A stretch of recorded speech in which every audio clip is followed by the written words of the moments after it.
आजादी का Amrit Mahotsav.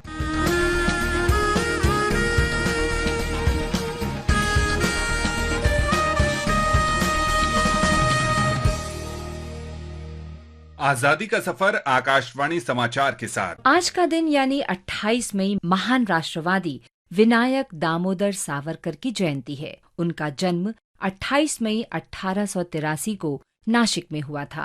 The Indian war of independence 1857 यानी भारतीय स्वतंत्रता संग्राम 1857 पुस्तक के लेखक युवा सावरकर ने लंदन में युवा स्वतंत्रता सेनानियों का नेतृत्व किया और पूरे यूरोप में भारतीय स्वतंत्रता संग्राम के लिए समर्थन जुटाया था। सावरकर मैडम भीकाजी कामा, श्यामजी कृष्ण वर्मा और मदनलाल ढींगड़ा के साथ लंदन में इंडिया हाउस की राष्ट्रवादी गतिविधियों से जुड़े रहे। जब इंडियन इंपीरियल पुलिस ने सावरकर को गिरफ्तार करने का प्रयास किया तो वो पेरिस में भीकाजी कामा के निवास पर चले गए, लेकिन अंततः उन्हें गिरफ्तार कर मुंबई लाया गया और उन पर मुकदमा चलाया गया। उन पर ब्रिटिश सम्राट के खिलाफ षड्यंत्र रचने का भी आरोप लगाया गया। सावरकर को दोषी ठहराया गया और 50 वर्ष के कारावास की सजा दी गई। 4 जुलाई 1911 को उन्हें अंडमान के सेल्यूलर जेल भेज दिया गया। जेल में सावरकर ने हिंसा त्यागने वाले बयान पर हस्ताक्षर किए। 1921 में उन्हें रत्नागिरी स्थानांतरित कर दिया गया और 1937 में बॉम्बे प्रेसिडेंसी की नवनिर्वाचित सरकार द्वारा बिना शर्त रिहा कर दिया गया। अग्नि जाळी मज सेना खड्ग छेदितो, भिवनी मला भ्याड मृत्यू पळत सुटतो। सावरकर जाति प्रथा के सख्त खिलाफ थे। उनका कहना था कि कठोर जाति प्रथा को इतिहास के कूड़ेदान में फेंक देना चाहिए। उन्होंने जाति आधारित व्यावसायिक पाबंदियों को तोड़ने की अपील की और लोगों को अपनी पसंद और योग्यता के आधार पर व्यवसाय अपनाने के लिए प्रेरित किया। भारतीयों के लिए वैश्विक पहुंच सुगम बनाने और विदेश जाकर वहां के सर्वोत्तम अनुभव और अभ्यासों को वापस लाने तथा भारतीय संस्कृति की सुगंध दुनिया के हर कोने तक फैलाने की आवश्यकता में उनका गहरा विश्वास था।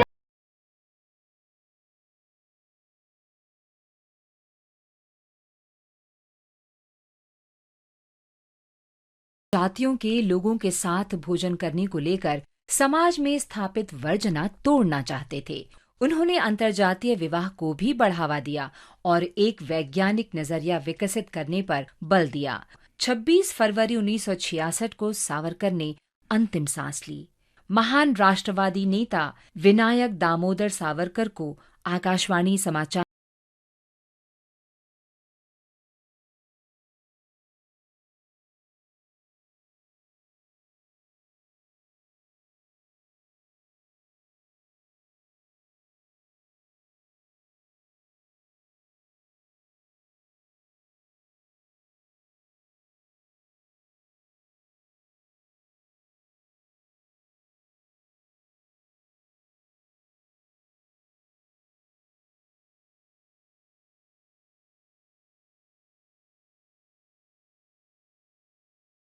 स्वतंत्रता सेनानी भगवती चरण वोहरा को भी याद कर रहे हैं, जो 28 मई 1930 को शहीद हुए थे।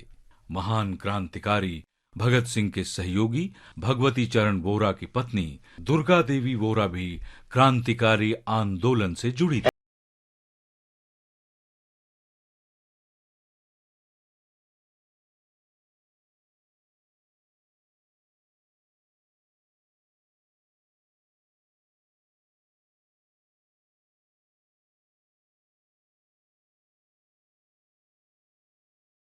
में लाहौर में हुआ था।